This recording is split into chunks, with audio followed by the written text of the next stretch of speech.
It's hard to let go of the right and wrongness of things or the what you want. It's hard to accept that you could have a delicious relationship with anyone on the planet, because within every person is enough that matches the heart of what you intend.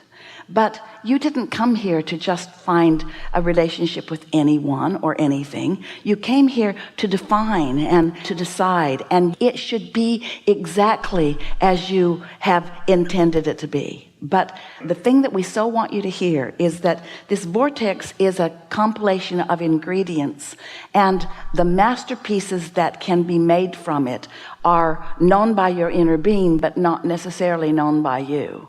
And it does take quite an element of trust to, first of all, accept that there even is a vibrational reality, and that your inner being is tending it, and that in your willingness to gravitate toward feeling good and away from resistance, that more and more will occur to you.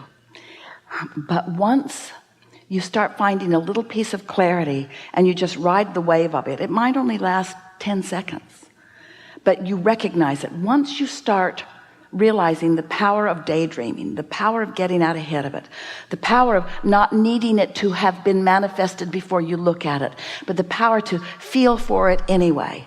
Once you step into that knowledgeable, emotional state of expecting good things for yourself, no matter how it looks in the moment, enough things begin to avalanche down around you, like that trend of things that were happening with the job, that you begin to accept your own power.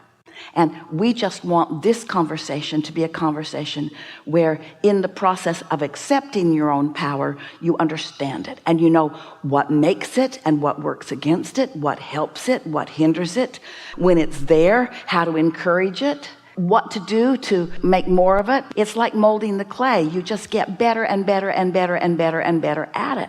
And you don't get better at it unless there's something that challenges it. And you don't get better at it unless life causes you to want something new. And you don't get better at it until you actually feel the bliss of temporary alignment. And you don't get better at it until you make the correlation between the alignment and what came next.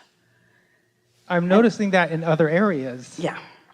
Well, that's a beautiful thing. And then you get down the road and you have this wonderful relationship with this wonderful person, and it doesn't matter what framework it takes. It doesn't matter who lives where, when, or how much time you spend together. You just have this rich relationship that is formed out of the tapestry of the contrast that you've lived, and you're viewing that relationship and that person through the eyes of source. And when you focus upon it, there's only the good feeling end of the stick that's ever activated, because you want the good feeling end of the stick to be the only stick that's activated relative to everyone you know.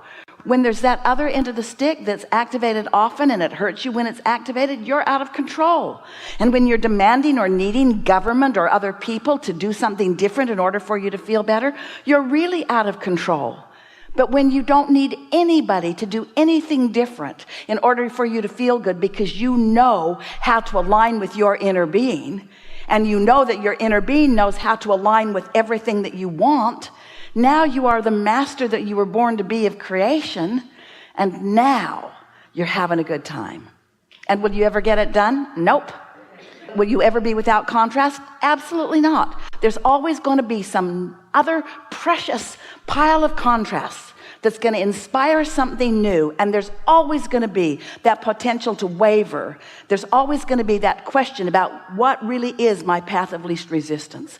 But once you've shown yourself that you're good at finding your path of least resistance, then, and only then, you get out there and live life the way you meant. Otherwise, you get into this fraidy cat, little cowardly little corner where you're hiding from anything that might upset you a little bit, because you don't trust that you might have a knee-jerk reaction to it and set off a whole new thing that you don't want, as compared to not worrying about anything, knowing that everything is managed by your alignment, and feeling the wholeness of who you are, and knowing that you are not just the creator of your own reality, you are creator magnificent. You are in league with energy that creates worlds. You got to know your power. You can't defy it or deny it. You got to embrace it and live it and know it. Otherwise, it's like Somebody really important to you called you on the telephone and said, I'm not going to call you again. That will never happen from source energy. You'll never get that call from source. Source will be there every time you call. Every time.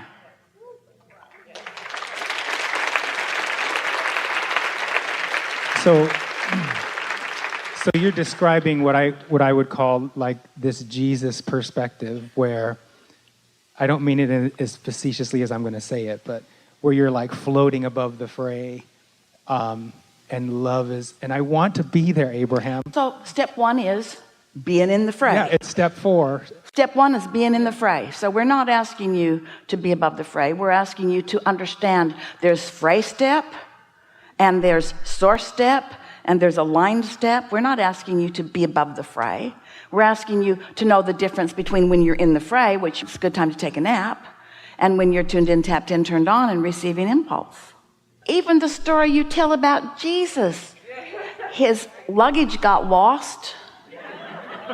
Oh no, he was nailed up, but you know what we mean. That's the story you all tell and revere.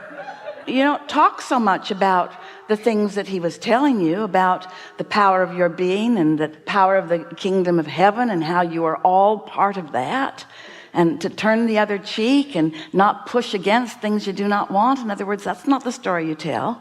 You tell the story of when he made the decision to give up his physicality and reemerge into non-physical, and never went anywhere, never stopped talking to you, never stopped talking to you. Get out.